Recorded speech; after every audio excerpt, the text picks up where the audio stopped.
Why is it that Forest are rivals with Derby more than a team at the end of the road? I mean, there's a lot of stories about it. The major thing has got to be Clough, because Clough was at Derby first, won the league with them, fell out with the chairman, Sam Longson, ended up at Leeds, ended up at Brighton, and then eventually came to us and, what's known as the miracle years. So we've got that. It allegedly it goes back even further. It goes back to the War of the Roses when Derbyshire was on the side of Lancashire and Nottinghamshire was on the side of York. Whether that's true or not, I don't know. Wow.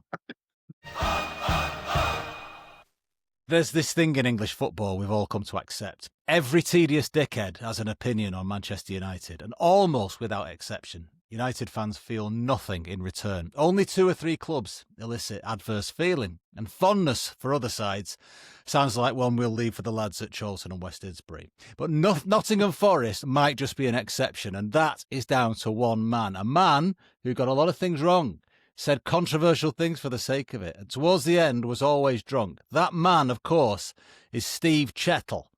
No, it's not Steve Chettle. That man is Brian Clough. And joining Pete Remo and me is a man from Brian fanzine named after him. Welcome, Bob, on what must be exciting times in Nottingham with Sean Dyche at the helm. Well, I don't know whether we'd say exciting, but it's certainly times in Nottingham with Sean Dyche at the helm. How do you feel about it?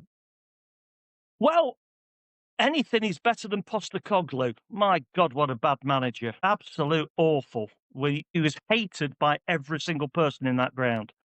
Really, we could not stand his style of football. It's just anti-football. Luckily, when Dyche came in last week, we did a very good first interview, or his first press conference, and I actually watched that. It's the first time I've ever watched a full press conference, and it was so positive, and it's just like it's bounced us all back up again. We've lost at Bournemouth, but we always lose at Bournemouth. He lives really nearby, doesn't he? Anyway, he was already there for some reason. Well, no, I've seen him at the cafe at the end of my road. Literally, that's when he was. That's not why he was appointed, though, is it? No, it's because we've got Stoney and Woney. They live in the next couple of towns down. Is that how the recruitment's done then? Because that might have been what was going wrong. Yeah, that's because Postecoglou had a rental in Kimberley, and well, no, we got rid of an Australian. So, yeah, you may as well, if it was that bad, get somebody a bit closer. So what are the thoughts on the owner then, Bob, in terms of coming from United fans who've had 20 years now of the most unpopular owners you could imagine? What's your take on Marinakis? Because obviously there's you've done some very positive things under him. He can't be all bad, can he? We've done nothing but positive, really. Yeah. I mean, when... Now, it's only 4 years ago we were bottom of the Championship. Now we're playing in Europe. He came and he said, I want to get Nottingham Forest in the Premier League, and I want to get Nottingham Forest in Europe. Well, we thought he can get us in the Premier League. Europe, a bit of a stretch, but he did it. I mean, we just ran out of steam at the end of last season, but under Marinakis, the only thing that I will say against him is the buying players at during the close season. It was all left too late, all left way too late. So we were signing players for like 100 who lived in Nottingham, presumably. You were just looking for the ones who would local address. Well, he could have come down our 5-a-side, but he didn't. No, we've signed some good players, but it was too late. Is that because he thought, obviously, wasn't sure about how it was going to go forward this season, which manager he'd have in place? I don't know, because, I mean, as far as we were aware, Nuno was going to be in charge, and we loved Nuno. Absolutely, we would back Nuno 100%. If you said, do you want him back tomorrow? Get him back. In fact, I'll drive and fetch him. Love the bloke. And unfortunately, we had the problem was you've got Marinakis, you've got Edu. Now, Edu was at Arsenal, and he was head of recruitment. Edu's come in, and it's the players who Edu wants rather than who the manager wants. And it's how Edu wants us to play. Well, Edu isn't picking the team. If Edu was that good, make him manager. I mean, we're signing players, and we do pick up some absolute bargains. I mean, just look at one who you're sniffing round at the moment, Elliot Anderson. 35 million? My God, what a bargain he was. We've signed players like Murillo for 10 million. We signed Elanga from you for about 15 million. Yeah, we're getting bargains and we're doing well with them.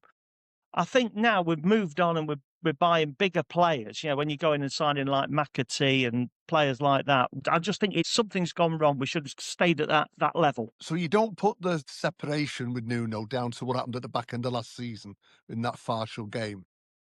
Not really. I mean, that was not Nuno's fault. There was a problem with communication. So what happened was we were playing Leicester and Awonyi ran in at the back post and literally hit the post. I mean, he about cut himself in half and he ended up in hospital in a coma. He tried to come back on the pitch, which was admirable, and the trainers had said he's okay to come back on.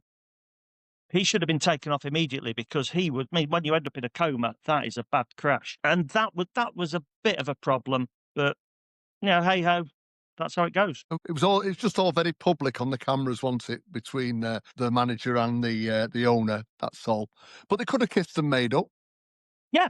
I think they would have done, but it was basically, you've got them, the two of them together were going really well. So Nuno and Marianakis got on really well from what we can tell. Edu comes in, sits in the middle, and that's where the problem started.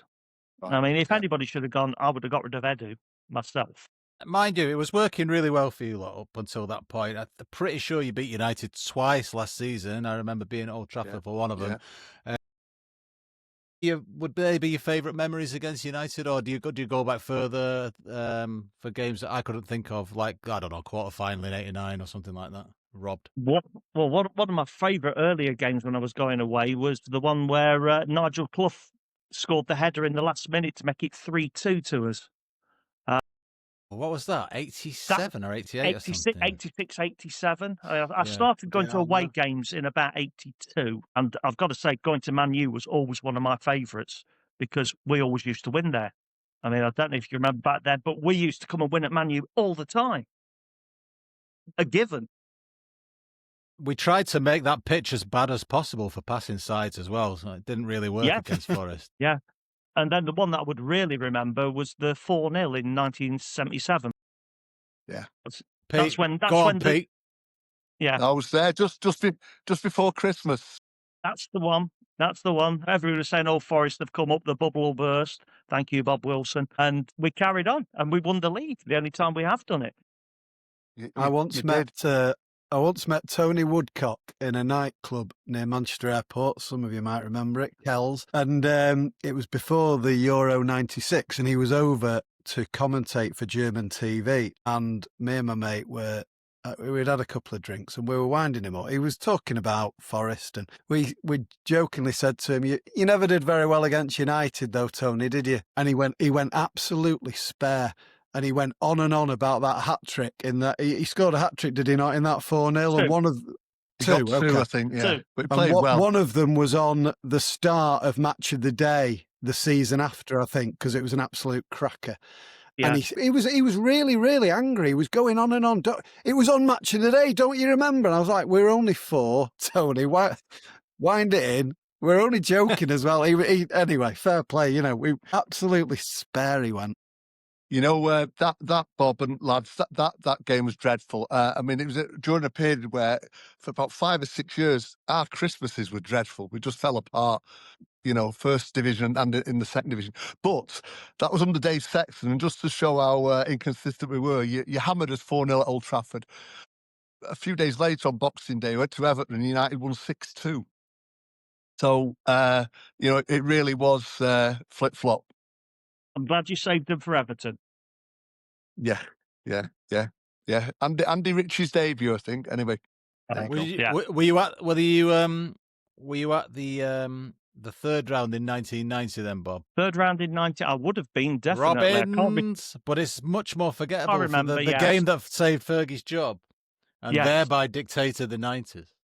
Yeah. And beyond. Yes, I was certainly there for that one. That would have been back in the days when we were still doing the fanzine, and I would certainly have been outside selling Brian's. What was that like? Because you would have been, I think, Forest, I was reading that Forest maybe didn't have a fanzine for ages when everyone else had started. So were you involved right in the setup of that?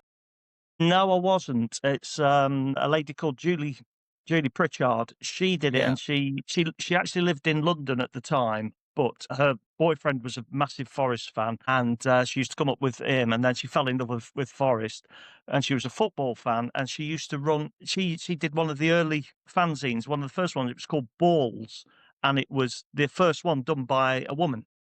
And then she came up to Nottingham, and I came across the Brian by accident in a local record shop. Strangely enough, Selector Disc, which is the shirt I'm wearing. So I went in there. That was the place where you could go and buy any fanzines. It was a brilliant, brilliant record shop. And I went in, and there was these two fanzines, little scratty. There was home. They were really homemade. And there were two fanzines about Forest. I thought I'll buy them. Bought them. Went in. Bought them. Came out. Read them cover to cover. And it's like, I've got to get involved in this. This is fantastic. Yeah, it was my punk rock. It was, you can actually do something. And so I got in touch with Julie, and I started. I think I was about episode 4. Number 4 was I started, and after that I was all the way through. I wasn't much of a writer, but I was the one who used to stand on the corner of Trent Bridge shouting at people to try and sell them. Okay. Her boyfriend was in the more Pogues, my forte. Right? It's what? Sorry. She's come up with a boyfriend who's a Forest fan. Wasn't he the guy? Wasn't he in the Pogues? Yeah, that was Daryl Hunt, the Pogues bassist. So you used to get Daryl, and the first time I actually met Julie, because I was a massive Pogues fan at the time. First time I met Julie was down at Upton Park, and I was standing in Upton Park, turned round, and there's somebody selling Brian's behind me. So I thought, I'll go and talk to him. And it was Phil Chevron and Daryl Hunt out of the Pogues. Hang on, I'm watching you on Top of the Pops.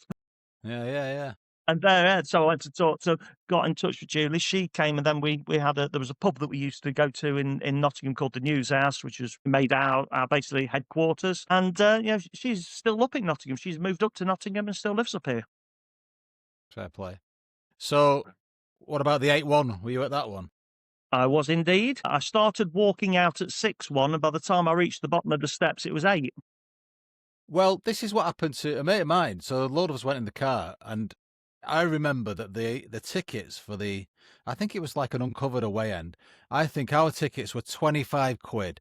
And I remember the home tickets, they were identical, but obviously they had the different part of the ground on, 18 quid. Big difference at the time, really. But by the way, both of which were more than we paid for the European Cup final that year. But I think we had some home end tickets, but we had some aways, and we just put one of them in between the others. But I had one lad who was going with us, and he wouldn't dare do it. He thought he was going to get thrown out for that. So he went in the Forest End, and we all got back to the car going, that was obviously incredible. And he went, I know, 6-1.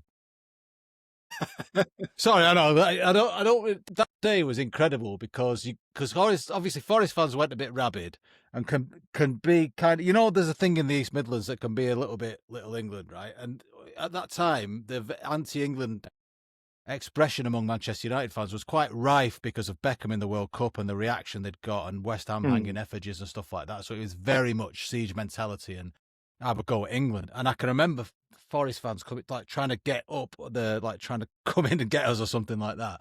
And then it was kind of a bit raw. Obviously, Forest were in danger of going down, and you had Pierre Van Hooijdonk. I think Ron Atkinson went to the wrong dugout, and everything was going wrong for Forest and right for United. And then Forest started singing "Do You Come From Manchester?"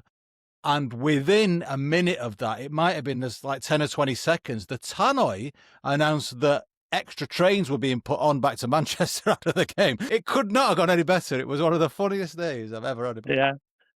And we went 1-0 up. Was it? I thought it was. Yeah, we went 1-0 up. Judge, the left fullback, was he called? I thought he did. Anyway, Rogers. It could be that. Rogers Rogers scored a tank. We know he knew him as.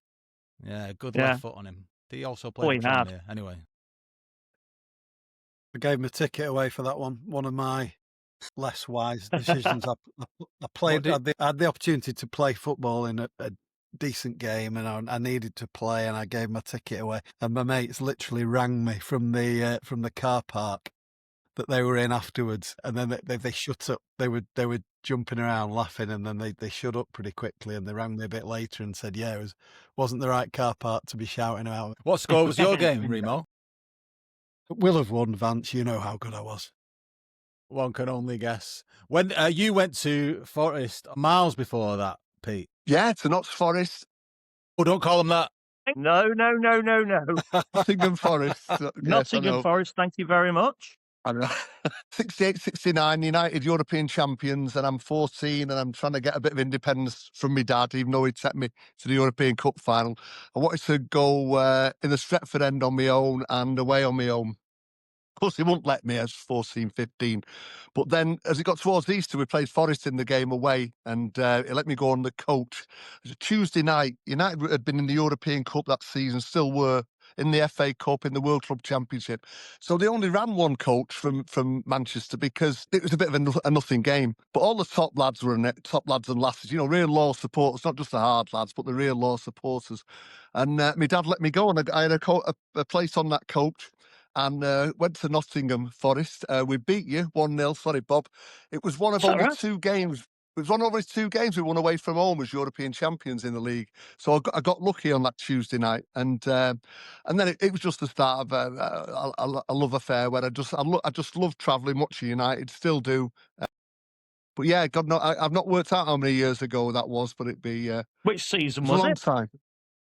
68, 69. So yeah, so Matt was just about to retire, and I thought at that age, 14, 15, United had just won the European Cup, first English team to win the European Cup, won 2 leagues in 3 years. I wanted my independence to go with my mates, because I wanted to go to all these cathedrals of Europe, like, Real Madrid and Milan and all that. And I stuck with it, of course, but 3 or 4 years later, I was going to Brisbane Road and York and Oldham Athletic. It doesn't always work out right away, does it, what you want in life? It doesn't. But only about 2 years before that, Forest came runners-up in the league, 66, 67. Yes. That was previously when we had a decent team. Very good team with Ian Storey-Moore. Yes. Yeah. I Yeah. think Tommy Kavanagh, who ended up with Tommy Dock at Old Trafford after that, was your trainer once. He was at Forest. I believe so, yeah. I was 18 months, so Yeah, oh, right. Well, I my saw the memory's one a at little Old hazy of that. Trafford. It was a really good game, about January, I think, and Law got a very late goal. Mm. And I'm sure the one at Forest, you beat us 4-1 earlier, about this time of the year, October. You hammered us 4-1, and we were champions then. Yeah. Yeah. But yeah, some good games in the 60s and 70s between the 2 clubs. Oh, yes. And if you're enjoying this rare thing, which is a podcast about football, which includes people who've been going to football for more than 5 minutes, do feel free to get involved with us. creamofmanchester1878@gmail.com. And we're on all the socials. You will find us one way or another on all the socials. They're a place of extreme banter. All the young people and their banter, Bob. Are your fans mainly bantering Rams? Why is it that Forest are rivals with Derby more than a team at the end of the road? Basically, I mean, there's a lot of stories about it. The major thing has got to be Clough, because Clough was at Derby first, won the league with them, fell out with the chairman, Sam Longson, ended up at Leeds, ended up at Brighton, and then eventually came to us and, what's known as the miracle years. So we've got that. Allegedly, it goes back even further. It goes back to the War of the Roses, when Derbyshire was on the side of Lancashire and Nottinghamshire was on the side of York. Whether that's true or not, I don't know. So Televise that, Bob. I was going to say, like, every person from Nottingham I know is so contrarian that they probably would have been on the side of the French. We are the city of rebels. We're known as the city of rebels, and we're proud of that. We even had a riot over cheese once. Go on, we've got time. There was a riot. It was actually burnt down Nottingham Castle, I believe. It was in about 1700 because they put the taxes up on cheese. So they actually came and broke in and stole all the cheese and set fire to the castle. Right, I believe that's the story, but because they were having crumbly Lancashire forced on you, and you all wanted Wensleydale. Well, we just wanted cheap cheese. I guess the Luddites are from Nottinghamshire. Oh yeah, smashing the looms. So yeah, we had our rebels, and certainly in Brian Clough and Robin Hood, we've had two of the biggest rebels in British history. I read somewhere, I think, Bob, a long time ago, because of recent times, your Garibaldi's been publicised more, hasn't it? You know, it's there on your ground. We've worn the Garibaldi Yes. since 18, whatever, blah blah blah. But it was the colour of the shirts that the Italian freedom fighters fought in, Correct. wasn't it? That it came Giuseppe from. Garibaldi, the great Italian general. So Always, when they went into battle, his troops always wore red. what was the link with Forest then? The link with Forest is when Forest were formed in 1865. There was a meeting in a pub above in town, and the people who were formed Nottingham Forest used to play a game called shinty, which was a game a bit like hockey but involved kicking the shins it's as Scottish, well. isn't it? Something like that, yeah. So they played that. Anyway, when they went and tried to form a football team instead because they were getting fed up with the shins kicked, they two or three of them were at Nottingham University and they were great admirers of Giuseppe Garibaldi. And so it was actually, the original was a Reds cap. So Forest wore red caps. So it wasn't shirts to start with, it was caps. But then, so things have come from us, like Arsenal, they wear red because when they were being formed, they needed some shirts and somebody says, oh, you can have some Forest old ones. So that's why they ended up in red. And and an even stranger one. Have you noticed Juventus sometimes wear pink? Yes. Their pink shirt. I haven't. That is because they had some Forest old shirts that were so faded they were pink. But they were old Forest shirts that had been washed so many times they became pink. So that's why. Their home kit's based on Notts County or something. Correct, right? Yeah. So the home kit's based on Notts County, and so their occasional away is based on a faded Forest kit. Yeah. Never knew that. And I honestly thought you were just going to tell me that Garibaldi had an address in Nottingham, and that's why they adopted the colours. It just made things simple. The recruitment goes back a long way. And then going even further into Italian football, AC Milan were formed by a bloke called Herbert Kilpin from Nottingham. Yes. And they wear red and black because it was like a mixture of Forest and County. Oh, I didn't know that about the colours. I knew about No, I didn't know that. I believe that's true. Don't quote me 100% on it, but Herbert Kilpin is still he's still known as the Lord of Milan, and that's why it's AC Milan, not Milan, as they pronounce it there. So they still use the British pronunciation. Well, it's Milano, but it's the British word. Yeah, it's the same with Genoa, and all that kind of stuff. Just English influence. So when was the last time? Sorry, go on. But when was the last time Forest met County in a competitive game then, Bob? We played them in the League Cup about 15 years ago. That was the last one, and we equalised in the last minute and then beat them on penalties. But the one that Notts County fans will always tell you about is when Charlie Palmer scored the winning goal when we were both in what is now the Championship. So that was nearly 30 years ago. That's the last time they beat us. But there's very little enmity, isn't there? I mean, like, what am I thinking of here? Because Notts' main rivals is Mansfield, isn't it? And yours is Derby. So it's a really strange... No. Notts County fans do not like Forest. They call us the F-worders. They won't even say the word. They won't. If a player goes and he's played for Forest, he's tainted. They don't like us, but we've got nothing against County at all. I went on a stag do with a load of lads from Nottingham, and they the county, weirdly, there were more County fans on it. They I suppose same if United and City fans went on a stag do, you're all there to have a good time, so it's not really. But there wasn't any real. I didn't sense any hatred as such. None whatsoever. None whatsoever. Didn't Notts County just miss out on the Premier League? They came up for about 10 years, didn't they, in the 80s? Yeah, under Warnock. When played United, 91, first game of the season they played United when, about 91. That was the last time they were up, and then they go all the way from up there down to non-league, and hopefully they'll head back up again, because obviously we'd love to see them up there. Oh yeah. We took about 15,000 there in '92 when we thought we were going to win the league. Last away pay on the gate. Yeah, it was. I was there. Yeah. It was. It was 15,000 on the rest because everyone went down to get there about 12 o'clock. I pulled out on the day. My little brother went, and everyone was grabbing kids to go in their family end. Yeah. So it was like, so United fans were like, have you got any kids? Have you got any kids that we could take in the family end? Because the United end was full because he'd made it pay on the gate, and like Arthur Salford and Manchester had turned up there. I do remember the borrow a kid scheme. That's somebody on the corner renting them out. Well, the Notts County.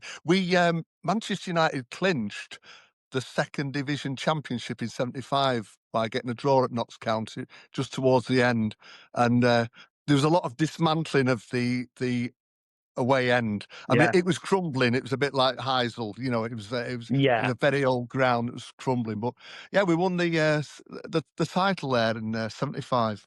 That was Happy days. actually possibly the first time that I encountered Man United, because my mum used to have a stall in town, a cigarette stall, and we used to go and pick her up on a Friday evening. And I remember driving up Alfton Road into town, and all that was coming back was this tide of Man United scarves hanging out of every car, because I mean, obviously you were heading back up north, but it's like I was saying to my dad, "What are these?" So Man United have been in town. He wasn't much of a football fan. No, but he knew. Oh well, it was Doc's Red Army. You pay at the gate. We got there early.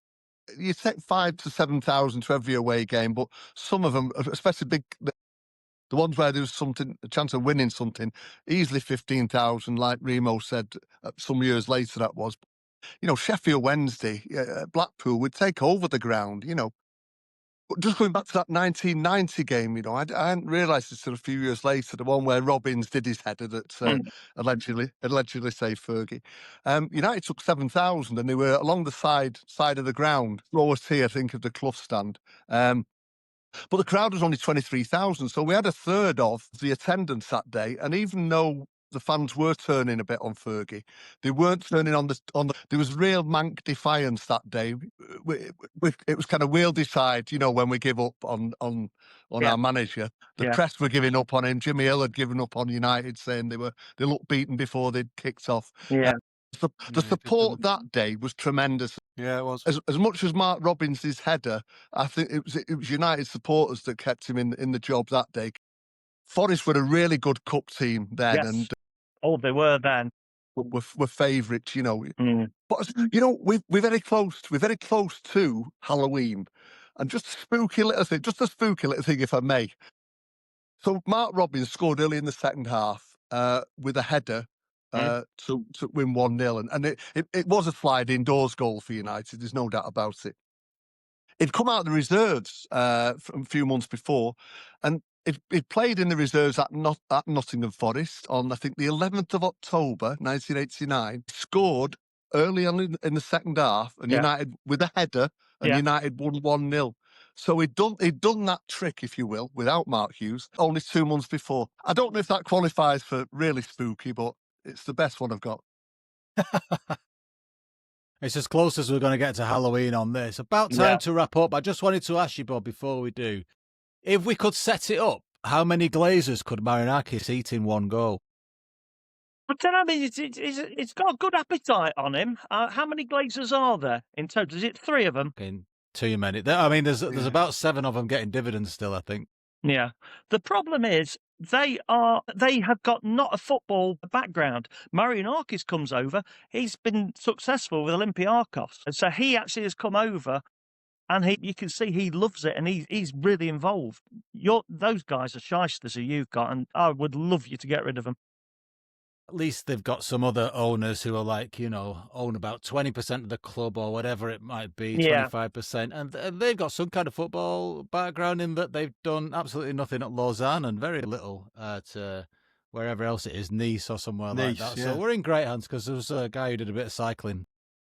So people who talk about marginal gains and then decline the services of a 12th man. You tell me. Anyway, we are all off to set up a Glazer barbecue to lure in the definitely rational Greek owner at Forest, and it'll taste disgusting, and we'll tell him to address any complaints to a Mr. S. Dyche in person on the pitch in front of a large crowd. What could possibly go wrong? And here, to finish, is something you definitely can say in both Manchester and Nottingham. Mind the trams, Mud up.